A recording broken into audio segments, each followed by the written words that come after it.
BRS party ఇంతకాలం తనకు ఏదైతే బలమని అనుకుంటుందో అదే ఆ పార్టీని దెబ్బతీస్తున్నట్టుగా కనిపిస్తోంది. ఆ పార్టీకి అదే బలహీనతగా మారినట్టుగా కూడా కనిపిస్తోంది. బికాస్ సోషల్ మీడియా పైన వాళ్ళు ఎక్కువగా డిపెండ్ అవుతున్నారు బీఆర్ఎస్ పార్టీ నాయకులు, BRS party high command. So social media campaign ద్వారానే రేవంత్ రెడ్డి అధికారంలోకి వచ్చాడు కనుక మనం కూడా సోషల్ మీడియాను బాగా పటిష్టం చేసి ఆ సోషల్ మీడియాలో క్యాంపెయిన్ ద్వారా అధికారంలోకి రావాలన్నది బహుశా కేటీఆర్ ఆలోచన అయి ఉండాలి. కానీ సరే, సోషల్ మీడియా సంబంధించిన వింగ్ ఏదైతే ఉందో దాన్ని చాలా బలోపేతం చేయడానికి కేటీఆర్ గడిచిన కాంగ్రెస్ అధికారంలోకి వచ్చిన నాటి నుంచి, బీఆర్ఎస్ పార్టీ ఓడిపోయిన నాటి నుంచి చాలా తీవ్రంగా ప్రయత్నిస్తున్నాడు. అందులో మనం తప్పు పట్టాల్సిందేం లేదు. అయితే ఈ సందర్భంగా కొన్ని విషయాలు బయటకు వస్తున్నాయి. ఆఫ్ ది రికార్డ్గా కొన్ని విషయాలు బయటకు వస్తున్నాయి.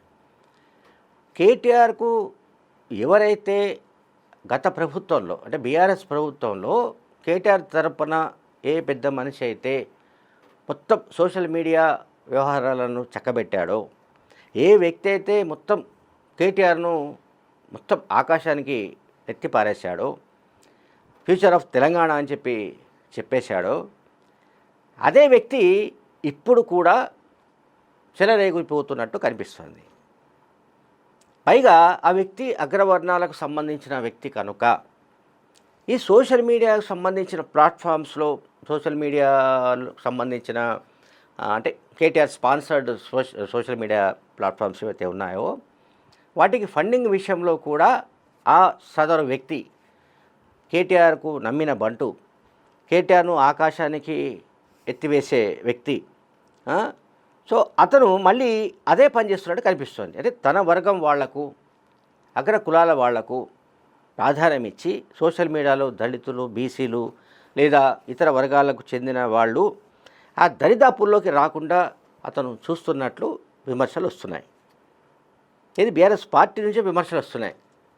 ఈ కేటీఆర్ చేస్తున్న పనులు, కేటీఆర్ ఎవరినైతే నమ్ముకుంటున్నాడో ఆయన నమ్ముకున్న వ్యక్తే మొత్తం భ్రష్టు పట్టిస్తున్నట్టుగా ఫిర్యాదులు వస్తున్నాయి. ఆ మేరకు ఆరోపణలు కొంతమంది బీఆర్ఎస్ సోషల్ మీడియా వారియర్స్ అంటున్నాం. వారియర్స్ అంటే యోధులు. ఇది KTR claim. So BRS party తరపున సోషల్ మీడియాలో పనిచేస్తున్న కార్యకర్తలు అందాం, లేకపోతే ప్రైవేట్ వ్యక్తులు ఎవరైనా సరే, వాళ్ళలో చాలామంది బహుజనులు, ఎస్సీ, ఎస్టీ, బీసీ, మైనార్టీలకు సంబంధించిన వాళ్ళు చాలా కొత్తలు ఆడిపోతున్నారు.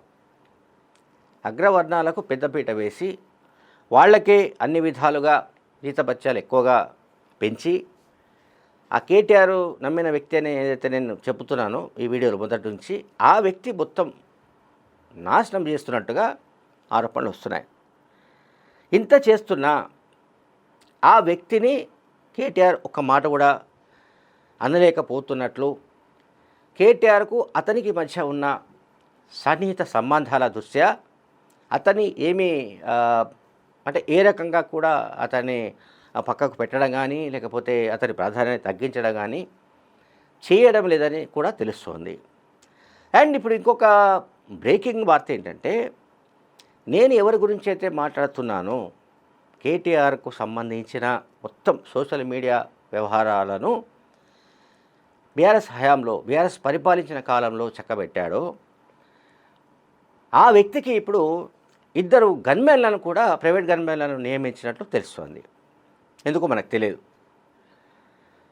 అతని ద్వారా ఎవరికి ముప్పు ఉందో తెలియదు, లేదా అతనికి ఎవరితో ముప్పు ఉందో మనకు తెలియదు. ప్రభుత్వంతో ముప్పు ఉందా, పోలీసులతో ముప్పు ఉందా అంటే అది రాజ్యాంగపరంగా, చట్టబద్ధంగా అతను ఒకవేళ ఏదైనా ప్రభుత్వానికి వ్యతిరేకంగా అతను పోస్టులు పెడితే, ప్రభుత్వాన్ని డ్యామేజ్ చేస్తే, ప్రభుత్వం పరువు తీస్తే ప్రభుత్వం చర్యలు తీసుకుంటుంది. అది చట్టపరమైన వ్యవహారాలు ఉంటాయి. మరి అతనికి ఇద్దరు గన్మెన్లు ఎందుకు మనకు తెలియదు. ఇద్దరు అంగరక్షకులను ప్రైవేట్గా నియమించుకున్నట్టు తెలుస్తుంది. మేబీ ఒక్కొక్కరు ఒక్కొక్క 60-70 వేలైనా ఉంటాయి. ఇద్దరు కలిపి 1,20,00,50,000 దాకా ఖర్చు చేస్తున్నట్టు తెలుస్తుంది. ఇదంతా బీఆర్ఎస్ పార్టీ అకౌంట్ నుంచే వెళుతున్నట్టుగా కూడా తెలుస్తుంది. అట్లాగే చాలా సందర్భాల్లో BRS party working president KTR చెప్పిన కథనం ప్రకారం ఏంటంటే, రాష్ట్రానికి తాము ఎంతో చేశాం, తెలంగాణకు తాము చేయందంటూ ఏమీ లేదు, అయినా కూడా ప్రజలు ఓడించారంటే అది కాంగ్రెస్ పార్టీకి సంబంధించిన ప్రచారమే, రేవంత్ రెడ్డి ప్రచారమే, అంటే ప్రాపగండ మాత్రమే. ఆ ప్రాపగండకు ప్రజలు భ్రమపడినట్టు, ఆ ప్రాపగండ ట్రాప్లో వాళ్ళు పడినట్టుగా చాలా సందర్భాల్లో కేటీఆర్ చెప్పడాన్ని నేను ఇక్కడ గుర్తు చేస్తున్నా. అయితే ఇక్కడ మనం ఇంకొకటి గమనించాల్సిన అవసరం ఏంటంటే, పార్టీకి అనుబంధంగా ఈ సోషల్ మీడియా ప్లాట్ఫామ్స్ పనిచేస్తున్నాయా లేదా అనే దానికంటే కూడా మనం ఒకసారి గమనిస్తే బీఆర్ఎస్ పార్టీకి సంబంధించిన హ్యాండిల్స్ ఏమైనా కావచ్చు, సోషల్ మీడియాలో కేటీఆర్ను భజన చేయడం తప్ప వాళ్లకు ఇంకో రకమైన మెథడ్ మనకు కనిపించట్లేదు. కేటీఆర్ను ఆకాశానికి అలలు ఎత్తేసారు. అంటే కాబోయే ముఖ్యమంత్రి కేటీఆరే, లేకపోతే కేటీఆర్ లేకపోతే ఎలుకతుర్తి సభ విజయవంతమయ్యేది కాదు అని వాళ్ళు కేసీఆర్ను పక్కన పెట్టేసి వీళ్ళంతవరకు కేటీఆర్కు భజన చేయడం, కేటీఆర్ను ఇంకా ఎక్కువగా హైప్ క్రియేట్ చేయడం, కేటీఆర్ లాంటి నాయకుడు మనకు దేశంలో దొరకడను, లేకుంటే ఆయనకు తెలిసినంత జ్ఞానం ఇంకా ఏ నాయకులకు లేదనో, ఇటువంటి ప్రచారాన్ని సోషల్ మీడియాలో వాళ్ళు ఉధృతంగా చేస్తున్నారు. కానీ దానివల్ల అంటే కేటీఆర్కు సంబంధించిన సోషల్ మీడియాగా మారిపోయింది అది. ఇప్పుడు ఇక్కడ రెండు విషయాలు ఉంటాయండి. ఒకటి బీఆర్ఎస్ సోషల్ మీడియా, ఇంకొకటి KTR social media. So BRS party పెట్టుకున్న సోషల్ మీడియాగా చెబుతున్న ప్లాట్ఫామ్స్లో కేటీఆర్కు చిడతలు వాయించే కార్యక్రమం ఎక్కువైపోయింది. కేటీఆర్కు చిడతలు వాయించే ప్రోగ్రాం మనకు అద్భుతంగా కనిపిస్తుంది. దీనివల్ల నష్టం ఏంటో వాళ్ళు ఇప్పుడైతే ఊహించలేకపోతున్నట్టుగా నాకు అర్థమవుతుంది. భవిష్యత్తులో దానికి సంబంధించిన పరిణామాలు ఉండొచ్చు.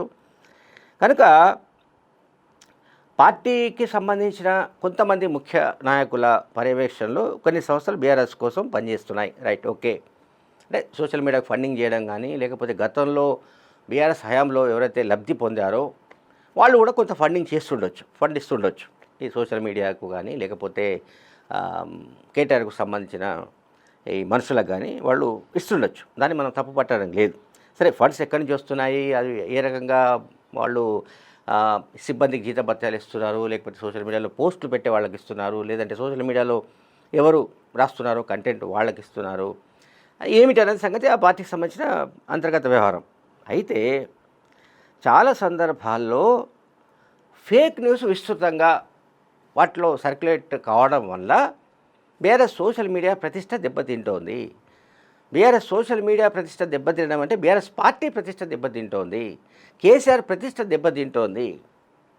అంటే వాళ్ళు ఏం చేస్తున్నారంటే రేవంత్ రెడ్డిని టార్గెట్ చేసుకొని ఆయనకు వ్యతిరేకంగా ప్రచారం చేయడం, కేటీఆర్కి మించిన నాయకుడు లేడని ఇంకొక వైపు ఎక్స్పోజ్ చేయడం, అంటే బాగా బలంగా ప్రచారం చేయడం. ఈ రెండు యాంగిల్స్లోనే వాళ్ళు క్యాంపెయిన్ చేస్తున్నట్టుగా మనకు కనిపిస్తున్నాయి. అందువల్ల చాలా సందర్భాల్లో మనం గమనిస్తే బీఆర్ఎస్ పార్టీ సోషల్ మీడియాలో వచ్చే పోస్టులపై వచ్చే రెస్పాన్స్ కంటే రివర్స్ అటాక్ అవతల వైపు నుంచి వచ్చే విధమైన పోస్టులు పెడుతున్నారు. అంటే అధికార పార్టీ కాంగ్రెస్కు వాళ్ళే పరోక్షంగా ఆస్కారం ఇస్తున్నట్టుగా నాకు కనిపిస్తుంది. సో ఏదైనప్పటికీ కూడా గతంలో మనందరికీ తెలుసు ఈ సోషల్ మీడియా ఏం చేశారు ఏంటి అనేది. అంటే తరచూ ఫేక్ పోస్టులు సృష్టించడం, లేకపోతే కాంట్రవర్సీ పోస్టులు సృష్టించడం, దానివల్ల కొంత ఇబ్బందులు ఎదుర్కోవడం, వీటన్నిటినీ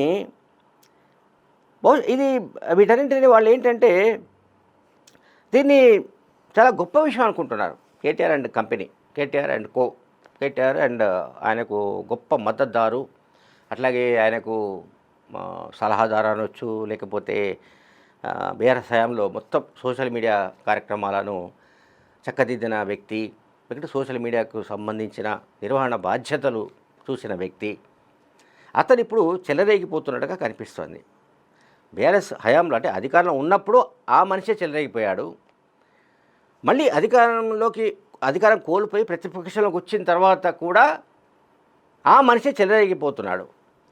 దీంతో అతనిపై ఎవరైతే వ్యతిరేకంగా ఉన్నారో, అంటే అతని వ్యవహార శైలి నచ్చని వాడు ఉన్నారో, పర్టికులర్గా అగ్రకులాలు కాని నాన్ అగ్రకులాల వాళ్ళు, అంటే ఎస్సీ ఎస్టీ బీసీ మైనార్టీకి సంబంధించిన కార్యకర్తలు వాళ్ళు ప్రతిఘటిస్తున్నట్టుగా కనిపిస్తుంది. వాళ్ళు నిరసన వ్యక్తం చేస్తున్నట్టుగా కూడా తెలుస్తోంది.